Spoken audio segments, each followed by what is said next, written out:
یہ China radio international کی Urdu service ہے۔ بیجنگ اسٹوڈیو سے اب تک کی اہم خبروں کے ساتھ میں ہوں زبیر بشیر۔ سب سے پہلے خاص خبروں کا خلاصہ۔ خوبصورت چین کی تعمیر کو ہمہ گیر طور پر آگے بڑھایا جائے، شی جن پنگ۔ وانگ ای قومی سلامتی کے امور پر 13ویں برکس اعلیٰ نمائندوں کے اجلاس میں شرکت کریں گے اور نائجیریا، کینیا، جنوبی افریقہ اور ترکی کا دورہ کریں گے۔ بیلٹ اینڈ روڈ انیشیٹو عالمی معیشت کی بحالی اور عالمی پائیدار ترقی میں اہم کردار ادا کر رہا ہے، وزارت خارجہ۔ آئیے اب خبریں سنتے ہیں تفصیل کے ساتھ۔ چین میں ماحولیاتی تحفظ کا قومی اجلاس 17 سے 18 جولائی تک بیجنگ میں منعقد ہوا۔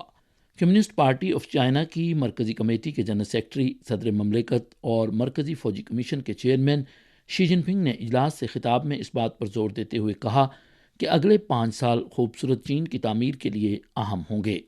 ہمیں نئے دور میں چینی خصوصیات کے حامل سوشلسٹ ماحولیاتی تہذیب کے نظریات پر عمل کرتے ہوئے عوام کو مرکزی ترجیح دینے پر قائم رہتے ہوئے خوبصورت چین کی تعمیر کو طاقتور چین کی تعمیر اور قوم کی نشت ثانیہ کی تکمیل کے سلسلے میں مزید اہمیت دینا ہوگی۔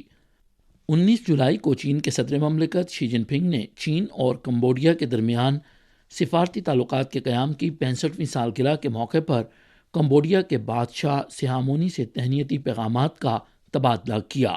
شی جن پنگ نے کہا کہ 65 سال قبل سفارتی تعلقات کے قیام کے بعد سے چین اور کمبوڈیا کے تعلقات بین الاقوامی صورتحال میں تبدیلیوں کی وجہ سے آنے والی آزمائشوں پر نہ صرف پورا اترے ہیں بلکہ مضبوط بھی رہے ہیں۔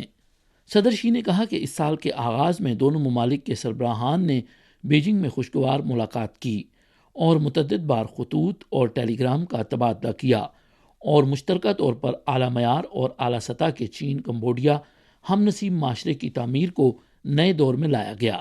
صدر شی نے کہا کہ وہ چین کمبوڈیا تعلقات کی ترقی کو بہت اہمیت دیتے ہیں اور شاہ سیامونی کے ساتھ مل کر چین کمبوڈیا دوستی کو فروغ دینے کے خواہش مند ہیں تاکہ مزید نتیجہ خیز کامیابیاں اور دونوں ممالک کے عوام کو ٹھوس فوائد حاصل ہوں۔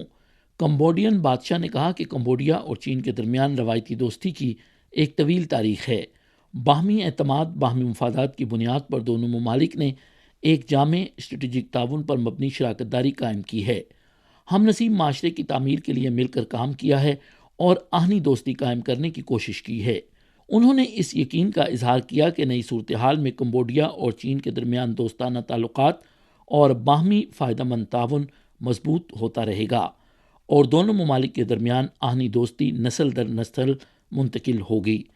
کمبوڈین بادشاہ نے مزید کہا کہ کمبوڈیا دونوں ممالک اور عوام کے فائدے کے لیے مختلف شعبوں میں تعاون بڑھانے، خطے اور دنیا بھر میں امن، استحکام اور خوشحالی کو فروغ دینے کے لیے چین کے ساتھ مل کر کام کرنے کا خواہاں ہے۔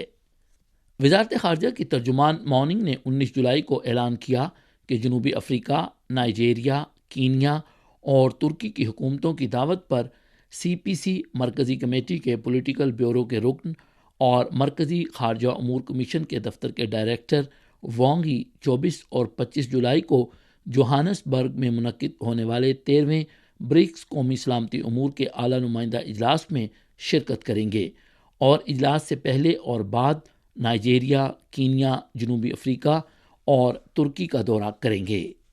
19 جولائی کو وزارت خارجہ کی یومیہ پریس کانفرنس میں سوال پوچھا گیا کہ بنگلہ دیش کے پہلے جدید بڑے سیوریج ٹریٹمنٹ پلانٹ دشر گاندھی سیوریج ٹریٹمنٹ پلانٹ کی حال ہی میں تکمیل کی تقریب منعقد ہوئی۔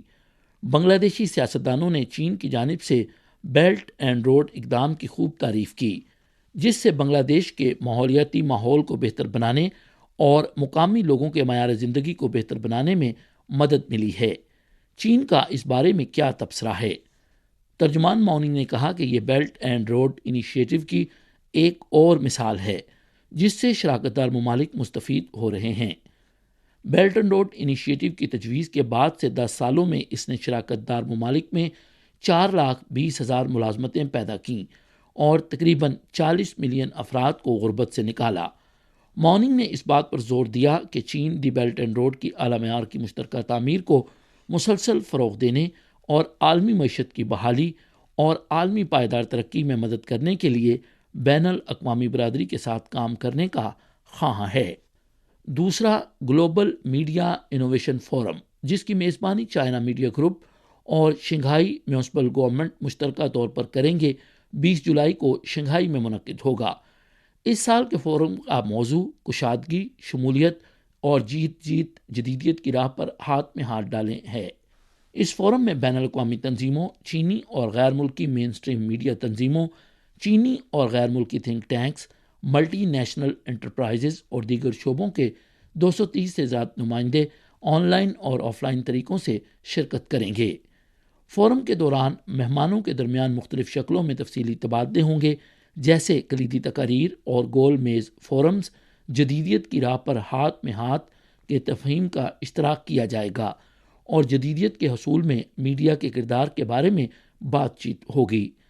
اس سال کا فورم دوسرے گلوبل میڈیا انوویشن فورم کا مشترکہ اقدام بھی جاری کرے گا، تاکہ تمام انسانیت کی مشترکہ اقدار کو آگے بڑھایا جا سکے اور جدیدیت کی راہ پر تعاون کیا جا سکے، اور اس سلسلے میں میڈیا کے مشن اور طاقت کا حصہ ڈالا جا سکے۔ اقوام متحدہ میں چین کے نائب مستقل نمائندے گینگ شوانگ نے 18 جولائی کو یوکرینی مسئلے پر اقوام متحدہ کی جنرل اسمبلی میں تقریر کرتے ہوئے عالمی برادری پر زور دیا کہ وہ امن مذاکرات کو فروغ دینے اور یوکرین کے بحران کے سیاسی حل کو فروغ دینے کے لیے کوشش تیز کرے۔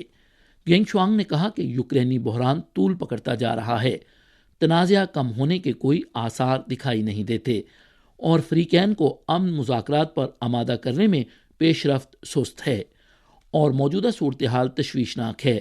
بین الاقوامی برادری کو امن اور مذاکرات کے فروغ کے لیے کوششیں بڑھانے کے لیے مل کر کام کرنا چاہیے، اور فائر بندی اور جنگ کے خاتمے کے لیے کوشش کرنی چاہیے، تاکہ اس مسئلے کو سیاسی طور پر حل کیا جا سکے۔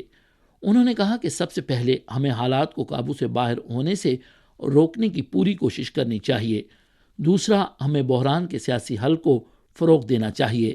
تنازعات اور جنگوں میں کوئی فاتح نہیں ہوتا، اور یوکرین کے بحران کے حل کے لیے بات چیت اور مذاکرات ہی واحد راستہ ہیں۔ تیسرا، ہمیں بحران کے پھیلنے والے اثرات کو کم کرنا چاہیے۔ بحران نے تنازعات والے علاقوں میں کئی دہائیوں کے ترقیاتی فوائد کو ختم کر دیا ہے، اور فریقین کو ناقابل تلافی نقصانات اٹھانا پڑے ہیں۔ آج عالمگیریت کی گہرائی سے ترقی کے ساتھ تنازعات اور دیگر عوامل ایک دوسرے پر اثر ڈال رہے ہیں، جو عالمی بحالی اور پائیدار ترقی کی رفتار کو سست کر رہے ہیں۔ چین نے بین الاقوامی برادری، بالخصوص اقوام متحدہ سے مطالبہ کیا کہ وہ ترقی کے مسائل کو بین الاقوامی ایجنڈے میں سر فہرست رکھے، یوکرین کے بحران کے پھیلنے والے اثرات کو کم کرنے کے لیے سخت محنت کرے، ترقی پذیر ممالک کو مشکلات سے نکلنے میں مدد کرے تاکہ ترقیاتی کامیابیاں ضائع نہ ہوں۔ ہنگری کے وزیر خارجہ نے حال ہی میں چائنا میڈیا گروپ کو خصوصی انٹرویو میں کہا کہ نیٹو روس یوکرین تنازع کا فریق نہیں ہے، اس لیے اسے تنازع کا حصہ بننے سے بچنے کے لیے پوری کوشش کرنی چاہیے۔